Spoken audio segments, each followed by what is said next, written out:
ये बताइए कि जो हिंदुस्तान के मुसलमान हैं, दिल्ली के या कहीं के भी, नॉर्थ इंडिया के, जो हम एक एक जैसी ज़बान बोलते हैं, एक जैसा जी। खाना, एक जैसी ज्योग्राफी, पहनना ओढ़ना, हमारा कल्चरल और जो हमारे फेस्टिवल्स हैं तकरीबन तकरीबन एक जैसे हैं। इन मुसलमानों की वजह से तो नहीं, मतलब पार्टीशन हुआ, ये तो पार्टीशन के मुखालिफ लोग थे, इनको नहीं चाहिए था अलग देश, और ये यहीं रहे। इनके साथ बड़ी तल्ख़ वो है, रिश्ता है, बड़ा तल्ख़ रिश्ता है लार्जर कम्युनिटी का, मेजॉरिटी कम्युनिटी का। इसका क्या वजह हो सकती है कि जो जो गए, जिन्होंने मांगा, जो चले गए। और देखिए दोनों तरफ ये कहानियाँ, जो वॉयलेंस की कहानियाँ, वहाँ पर भी मैं देखती हूँ, वहाँ के सीरियल्स में ख़ासकर, क्योंकि मैं पॉलिटिकल हिस्ट्री को तो कहीं की भी मैं थोड़ा I take it with the pinch of salt, क्योंकि सब ने जब नेशन बिल्डिंग का जो प्रोजेक्ट होता है वो बहुत कॉम्प्लेक्स होता है, उसमें कलेक्टिव याद, what is to be remembered and what is to be forgotten, that is a very political act. आप अपने म्यूज़ियम्स में क्या रखेंगे, कौन सी यादें सजाएंगे और कौन सी यादों को मिटाना चाहेंगे, ऑब्लिटरेट करना चाहेंगे। जेंडर स्टडीज़ में, दलित स्टडीज़ में हम लोग ये जानते हैं कि वुमेन कंट्रीब्यूशन म्यूज़ियम में नहीं दिखता है, दलित कंट्रीब्यूशन म्यूज़ियम्स में नहीं दिखता है। और इसी तरह से जिन लोगों को आप नापसंद करते हैं कलेक्टिवली, उनका कंट्रीब्यूशन भी म्यूज़ियम्स में नहीं दिखता है। तो museum is a place of formal memory, ठीक है। तो अब हम वहाँ से शुरू करते हैं कि जो लोगों को चाहिए था वो चले गए, वो भी शिकार हुए, इधर वाले भी शिकार हुए, दोनों तरफ के लोग शिकार हुए। अभी जो रिश्ता है देश में, ख़ासकर नॉर्थ इंडिया में, हिंदू मुसलमान का, वो रिश्ता कितना शेप करता है, लेता है पार्टीशन की जो हिस्ट्री है उससे, जो कलेक्टिव मेमोरी है हमारी। क्योंकि जो मैं जब मुस्लिम समाज से बातचीत करती हूँ तो वो कहते हैं हम तो हिंदुस्तान परस्त लोग हैं, हमें तो हिंदुस्तान में रहना था, हमें इस्लामी मुल्क नहीं चाहिए था, हमारे बाबा व अजदाद यहाँ दफन हैं, हम उनकी मिट्टी को छोड़ के नहीं जा सकते थे।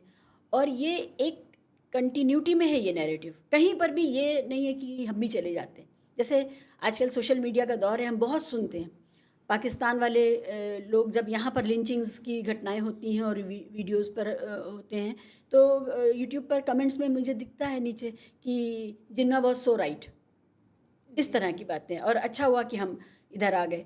तो ये उनका नैरेटिव है, लेकिन यहाँ का हिंदुस्तानी तो ये इस तरह नहीं सोचता है ना, उसको एक पॉलिटिकल एब्रेशन की तरह देखते हैं यहाँ के लोग। तो ये बताइए कि ये जो रिश्ता है उस जनरेशन का, जिसके वालदैन या जिसके बुज़ुर्ग परेशान हाल हिंदुस्तान आए थे, क्या वो मुसलमानों को ट्रस्ट कर पाएगी जो भारत के मुसलमान हैं? कभी ऐसा होगा या हुआ है? ये हुआ है। एक्चुअली यही बहुत इंटरेस्टिंग बिट है, राइट, कि कहाँ पे एक फॉर्मल हिस्ट्री आपकी ऑटोबायोग्राफिकल स्पेस ले लेती है। और पार्टीशन नैरेटिव्स में ये एक बहुत बड़ी बात है, क्योंकि एक ऑटोबायोग्राफिकल गैप है। तो एक्चुअली अगर आप फर्स्ट जनरेशन के अकाउंट्स पढ़ेंगे, और बहुत अकाउंट्स हैं अब तो, मेरे खुद के जो कॉन्वर्सेशंस हुए उनमें उनके एक्सपीरियंसेस ज़्यादा कॉम्प्लेक्स हैं। क्योंकि उन्होंने खुद वो चीज़ एक्सपीरियंस की, वो सेकंड हैंड नैरेटिव नहीं था। और कुछ उनके दोस्त थे जो यहाँ तक उन्हें छोड़ कर गए। मेरे खुद के एक रिश्तेदार हैं, उन्होंने शेयर करी अपने फादर की स्टोरी। एंड उनको एक मुस्लिम उनके दोस्त थे वहाँ पे, वो अपने ट्रक में उनको छोड़ कर गए बॉर्डर तक। महफूज कर जी। उन्होंने रखा उनको जी। कि आपको नुकसान ना हो जाए। जी। और ये बहुत बहुत होता है। बहुत हुआ है। ये तो मैं आपको वन ऑफ बता रही जी। हूँ। हमें रिसेंटली अभी मेरे दादा के कुछ खत मिले।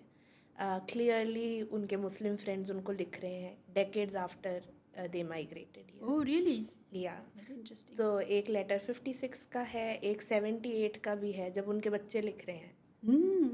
तो मतलब नेक्स्ट जनरेशन लिख नेक्स्ट रही है? जनरेशन लिख रही है। वाह। तो ऐसा नहीं है कि ये एक straight forward black and white hatred है या लव है, या ऐसा नहीं है। फर्स्ट जनरेशन के अकाउंट्स जब भी आप देखते हैं, उनकी बातें सुनते हैं, वो अभी भी वापस जाना, अभी भी बहुत लोग कहते हैं कि हमें अपने दोस्तों की याद आती है। उनके दिमाग में ये नहीं है कि ये मुस्लिम है या ये हिंदू है, राइट।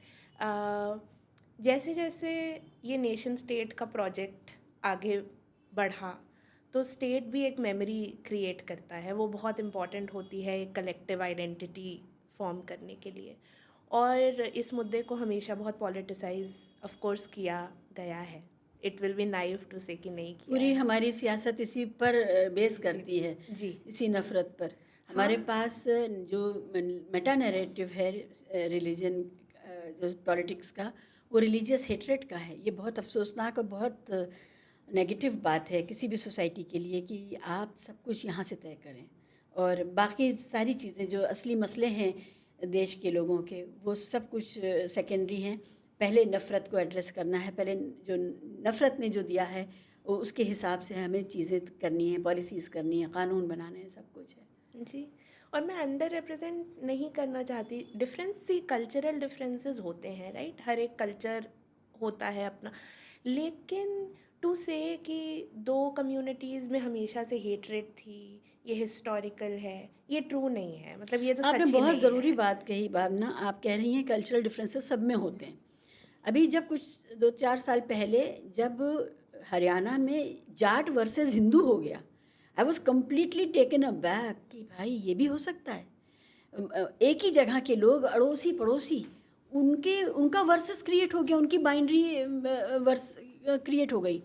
तो ये मैं हैरत में आ गई कि भाई मुसलमान होना ज़रूरी नहीं है हिंदू से नफ़रत करने के लिए, और हिंदू होना ज़रूरी नहीं मुसलमान से नफ़रत करने के लिए।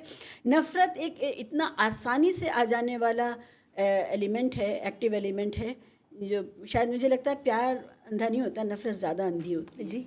है ना? और तभी आइडेंटिटी पॉलिटिक्स इतने स्ट्रांग होते हैं ना। आप दुनिया भर में देखें वही नैरेटिव है।